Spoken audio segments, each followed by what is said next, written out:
भारत में कच्चे तेल और प्राकृतिक गैस का घरेलू उत्पादन लगातार कम होता जा रहा है और ये अब एक बड़ी चिंता बन चुकी है। साल 2025 से 26 में कच्चे तेल का उत्पादन लगातार 11वें साल घटा है, जबकि गैस का उत्पादन भी दूसरे साल कम हुआ है। आसान भाषा में कहें तो हम अपने देश में जितना तेल और गैस निकाल रहे हैं वो हर साल कम होता जा रहा है। इसकी सबसे बड़ी वजह है कि हमारे पुराने तेल के कुएं और गैस के भंडार धीरे धीरे खाली होते जा रहे हैं। अब ये भंडार खत्म होते हैं तो उत्पादन अपने आप कम हो जाता है। दूसरी तरफ पिछले कई सालों में कोई बड़ा नया तेल या गैस का भंडार भी नहीं मिला है जिससे उत्पादन को बढ़ाया जा सके। यानी पुराना खत्म हो रहा है लेकिन नया मिल ही नहीं रहा। एक और समस्या ये है कि जिन जगहों पर तेल और गैस मिलने के संकेत मिल चुके हैं वहाँ भी काम बहुत धीमी गति से होता है। यानी खोज तो हो गई है लेकिन उसे उत्पादन में बदलने में देरी हो रही है।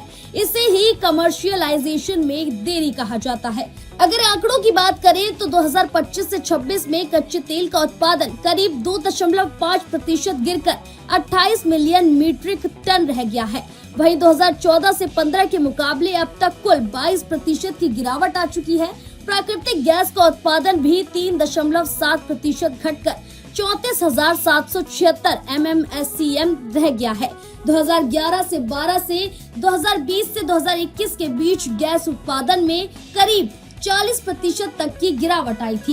हालांकि 2021 से 22 में थोड़ा सुधार हुआ था, लेकिन अब फिर से ये स्थिर या घटता हुआ दिख रहा है। इन सब का सीधा असर ये हुआ है कि भारत की विदेशी से तेल और गैस खरीदने की जरूरत बढ़ गई है।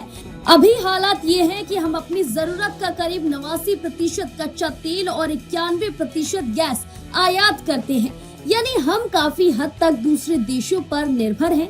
इस बीच मिडिल ईस्ट जैसे इलाकों में तनाव बढ़ने से समस्या और गंभीर हो जाती है। वहाँ से ही ज्यादातर तेल आता है और अगर यहाँ हालात बिगड़ते हैं तो तेल महंगा भी हो जाता है और सप्लाई में भी दिक्कत आ सकती है। सरकार ने पिछले कुछ सालों में कई सुधार किए हैं, जैसे नियमों को आसान बनाना और डेटा उपलब्ध कराना, ताकि ज्यादा कंपनियां तेल और गैस की खोज में निवेश करें। लेकिन इसके बावजूद बड़ी विदेशी कंपनियां अभी भी ज्यादा दिलचस्पी नहीं दिखा रही हैं। सीधी बात ये है कि अगर भारत को भविष्य में सुरक्षित रहना है तो उसे ऊर्जा के मामले में आत्मनिर्भर बनना होगा। इसके लिए तेजी से नए भंडार खोजने होंगे, जो मिले हैं उन्हें जल्दी विकसित करना होगा और इस क्षेत्र में ज्यादा निवेश लाना होगा, वरना आयात पर बढ़ती निर्भरता आगे चलकर बड़ी परेशानी बन सकती है। फिलहाल इस खबर में बस इतना ही। ऐसी और खबरों के लिए देखते रहें भारत अपडेट।